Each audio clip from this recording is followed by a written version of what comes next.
how to get life coaching clients, or hey, how do I get clients as a life coach? That's exactly what we're going to hit. When we can live life on our terms, on a holistic level, taking into account not just our business lives, but also our health, all of our relationships, from friends, family, our partners, the world changes. All right, so I've been doing coaching in one form or another for almost 30 years. So this is coming direct from in the trenches experience on the best ways to build and grow a practice.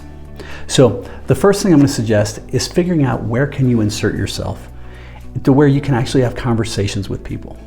So some people say, oh, you should do marketing, oh, you should build YouTube, oh, you should do this. I can tell you literally I've spent over 200 grand on marketing and almost all of it has fallen flat. What works is being genuine, being real, and inserting yourself with people where you can help them and really be curious. Now, this could be in different sorts of networking groups. This could be just with friends. It could be with coworkers. It could be in a variety of different places. Now, I'm not saying you're going to go and sell them, so please bear with me on this. This is not selling. This is more about helping. If you have the intention of genuinely helping and growing your practice, well, the first thing then to do is to start helping people and get more, I call it at-bats.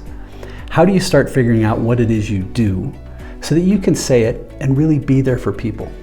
But look at every time you talk with somebody as a potential opportunity to hone your craft, to get a little bit stronger, a little bit better. And again, not selling, but starting to understand what are the challenges people are having. So the first thing is really insert yourself. I used to belong to a high net worth business group, and my assistant and I actually had a scorecard item every week that did I go to every one of those events that I could have. Now in those events, I never sold anybody, but I would talk to them and say, hey, well, what's working for you? Tell me something that's good. All right, where are you struggling? How are you handling that? But it helps you from a research perspective to understand what are the words people are using, what are the common problems people are seeing, and it really depends on the type of work you're already doing.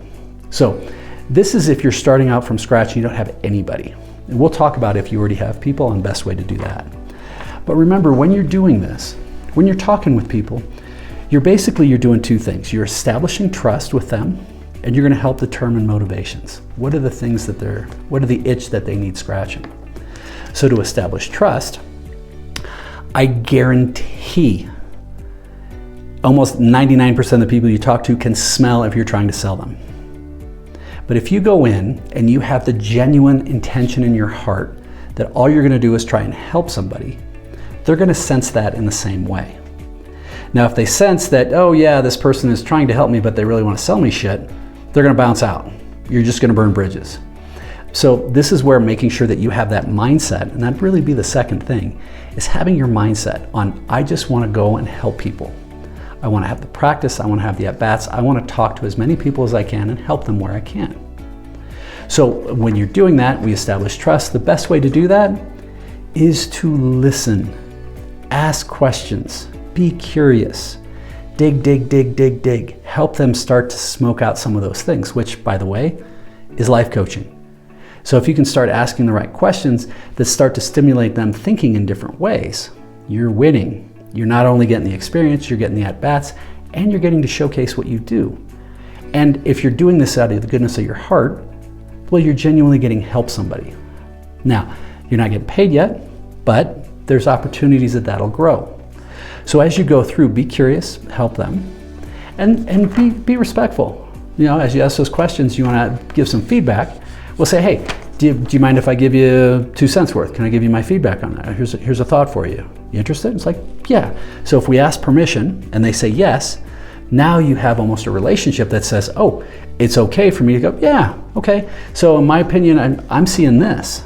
Are you getting in your own way with that? And like, who are you to tell me that? Like, well, but they're going to say, well, I'd say I was okay. And it's like, so I mean, what if? Is it possible? And they'll be like, well, holy smokes, maybe it is.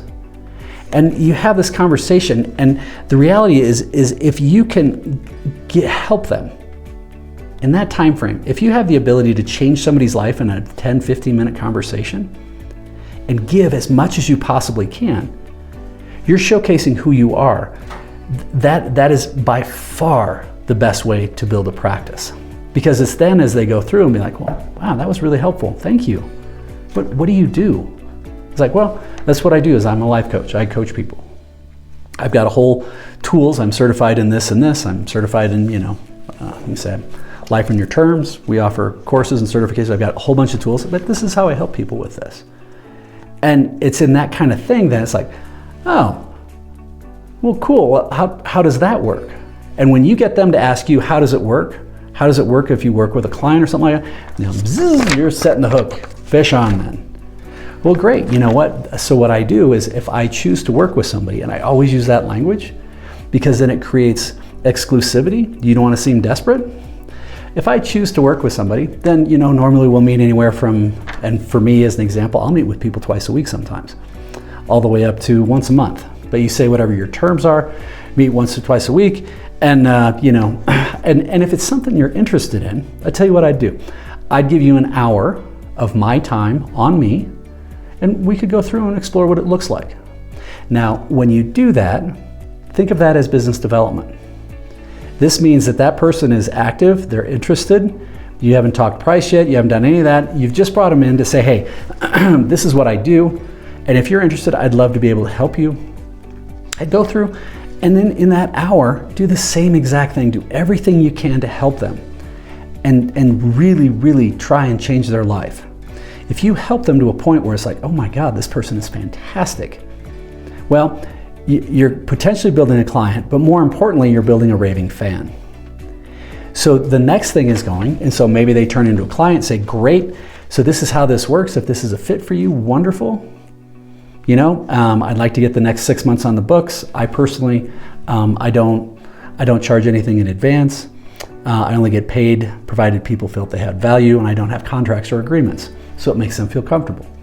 Now I charge through the roof. I'm over $1,000 an hour, but it works, and people love that, and it helps them engage, and it helps change their lives and how they do those things. So let's say that we have somebody who says, wow, that was really great, thank you very much, and they don't ask. Fair enough. You say, well, cool, you know what, so hey, this is kind of what I do. This is what I do is I'm a life coach. I love helping people. And then at that point, you can turn around and say, if you happen to know anybody you think might value from what I do, let me know. I'd be more than happy to give them an hour of my time because they're a friend of yours. We could explore if it's a fit. So maybe you don't land that person, but at that point, you're asking for a potential referral. Now, if you changed their life and you helped them, you gave them a gift, it's easy then for them to say to their friend who maybe is going through some struggles and needs you, was like, God, I met this gal at this event. It was wonderful. She solved 2 things for me. It was great. If you want, let me connect you with her. Now, if they happen to say, gosh, you know what? My sister could really use you. Well, fantastic. I'd be happy to give them an hour just because it's you, and I can explore if it's going to be a fit for both of us. She goes, okay, great. Yeah, I'll do that. Don't let it just sit there. If they say that, say, fantastic, wonderful. Would you mind connecting me via email? Happy to. Okay, excellent. When are you going to do that? Because I want to make sure I follow up right away to make you look good. Okay, you know what? I'll do it. I'll do it as soon as we're done today.